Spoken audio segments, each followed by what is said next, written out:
This time that hussy Jane's gone just too far. Call me an eyesore, will she? And me a treasured heirloom, a present from her husband's own mother. Well, she'll live to regret it. Time takes care of so many things, especially when you're a specialist in time like I am. But Jane will never suspect. She just won't understand why she's having so much trouble. Because it's all going to be completely accidental.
What? Jane's going to be all right. Well, now, that is too bad. But I'll work things out.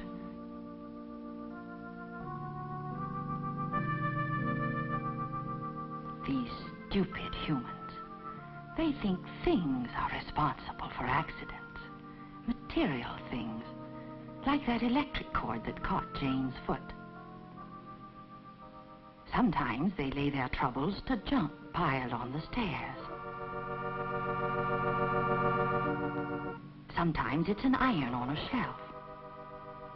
Other times, ice on the sidewalk. Unlabeled bottles in the medicine chest. A bed rung in a ladder. Soup on the stove. Really, of course, any clock knows it's people who bring on accidents. The kind of people who don't know how to handle their emotions. That awful Martha. But I fixed her. Once I found that feelings were the key. It was so easy. Same with Ed Caldwell. He didn't like anyone calling him a grease monkey. And he certainly didn't know how to handle his feelings.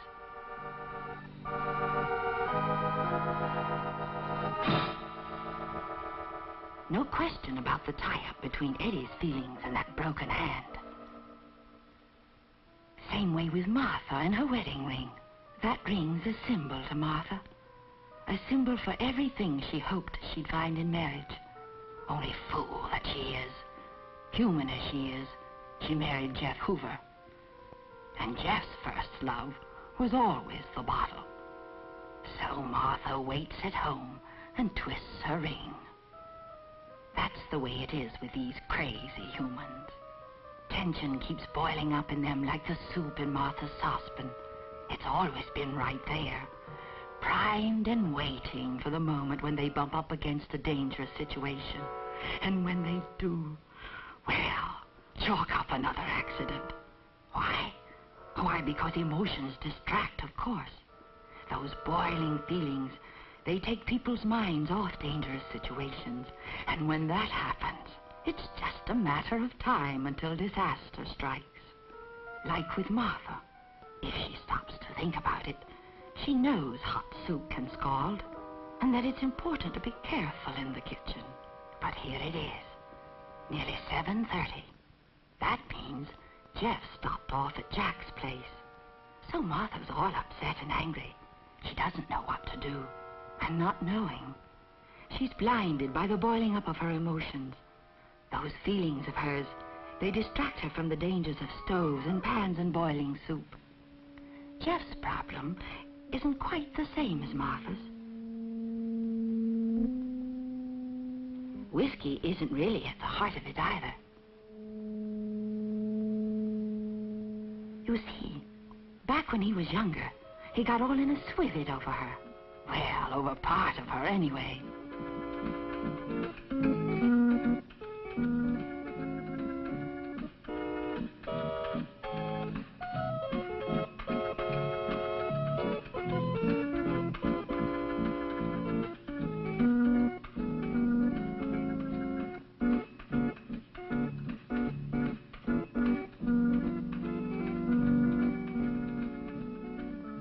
So they were married.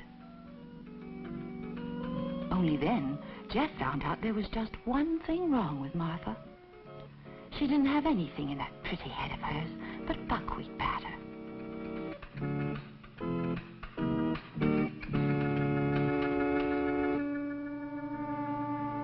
That's when Jeff really started hitting the bottle. He knows it isn't Martha's fault she's stupid, but she just plain bores him to tears. Trouble is, boredom's a distraction, too. If you're living in a dream world, you can't pay attention to reality.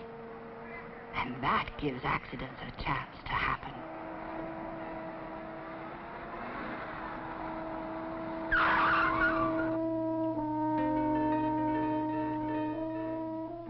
Jeff didn't die. But if he had, the preacher likely would have called it a tragic accident, even though the certificate should have read, died of boredom. Not all distractions are inside people, of course. Lots of them come from outside. If it hadn't been for the phone ringing, nothing might ever have happened to that Ainsley woman.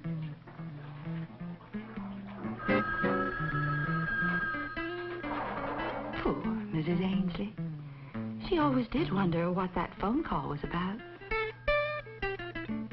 Even when it looks like a distraction's all outside, more often than not, there are still some feelings mixed in somewhere. Like Sid. He claimed it was an accident when Patty banged her head. Actually, things were tight at the shop. When Sid tried to unload his tensions with silly horseplay, Patty got hurt. Or look at Jane. Because those two brats of hers were blowing off steam all out of control, she fell down.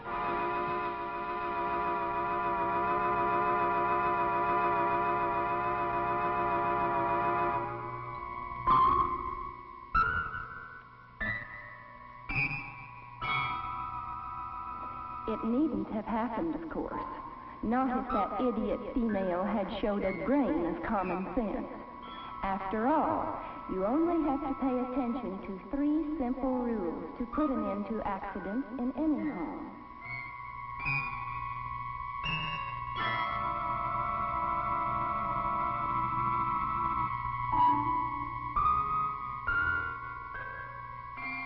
One, pay attention to your feelings.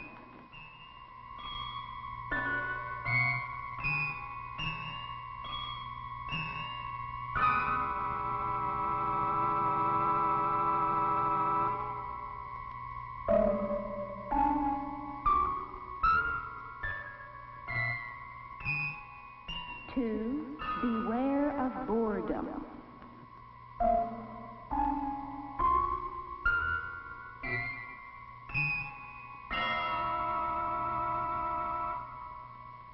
3, watch out for dangerous situations.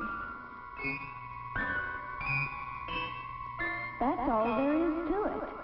But how many humans are smart enough to follow the rules? Like with Jane. She knows she gets tense and on edge on cleaning day, so she ought to paste signs all around in her head in big red letters. Slow down. Watch out. Don't rush into anything. All right, you kids. You know the rules about those dart guns. But of course, handling it like that would have been too intelligent for a human. Same way with cleaning. It bores Jane worse than anything she does. That's why it makes her edgy. So you'd think she'd have sense enough to change jobs often. Take a break. Try something more interesting for a while. Work a little on her new dress, maybe. You see? Now is the time to finish the cleaning, after she's calmed down. Of course, it was a good idea to get Ted and Walter out of the living room. That electric cord made it a dangerous situation. All right, you kids. Out. Out, out.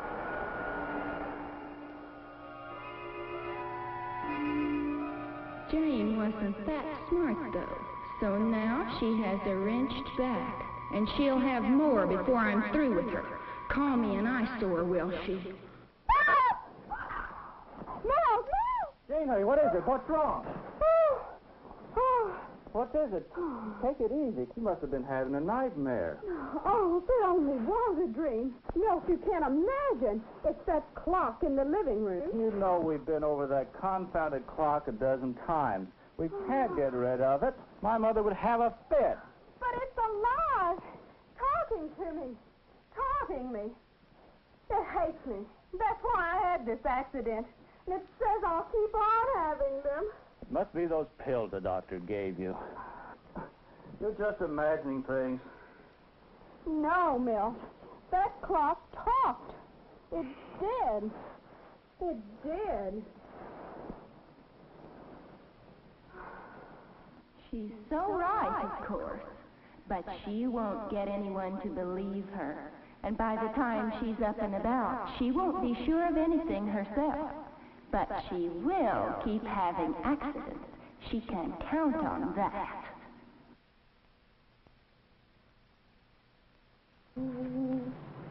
Well, Jane, it's good to see you up. Can't get you down until you're up, you know.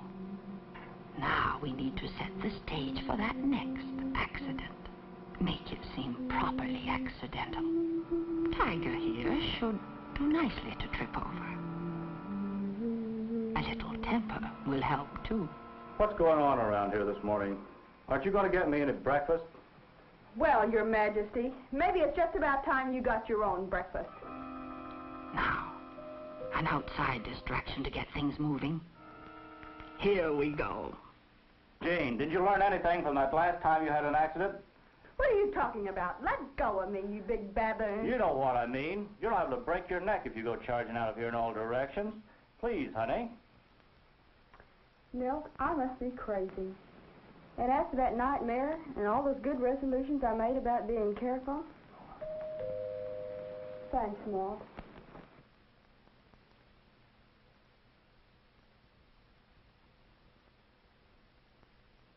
Oh, you crazy dog. Do you want someone to fall over you? Isn't that enough to give you fits? But I can afford a few slips. Time's still on my side. Maybe I can do better here in the kitchen.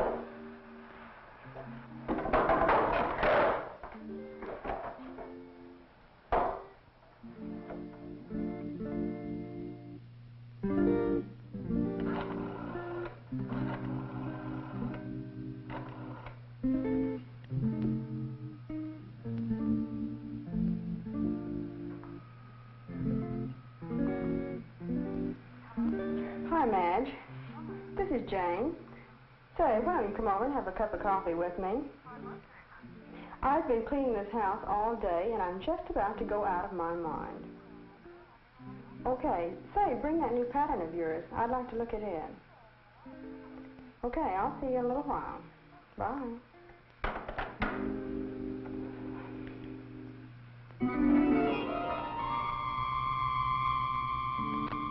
Why, I don't believe it. Don't tell me that girl's beginning to use her head. Well, I'll get her yet. A dog and a cat on Sunday morning might just turn the trick.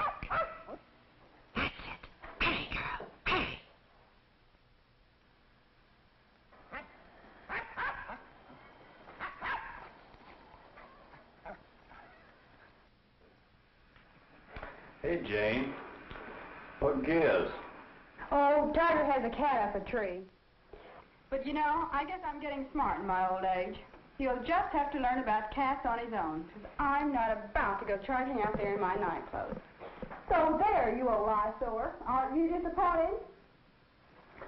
Come on back to bed, you character. Why, that insolent young Jezebel. I'll teach her. Bang, bang! Bang, bang! Bang, I got you. Come on, draw.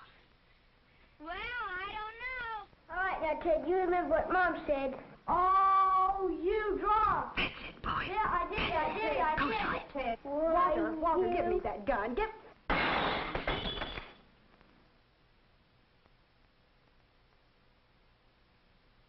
My springs, my gears, my face. Oh, why was I such a fool? I'm as bad as that stupid female Jane. Worse even, because I knew better. But I hated her so, I didn't even take my own advice. I let my feelings run away with me just as if I were human. So now there'll be another clock here taking my place. My place, and me a treasured heirloom, gift of Milt's own mother. Oh, why did I ever interfere when I knew that accidents are bound to happen when you take time out for trouble?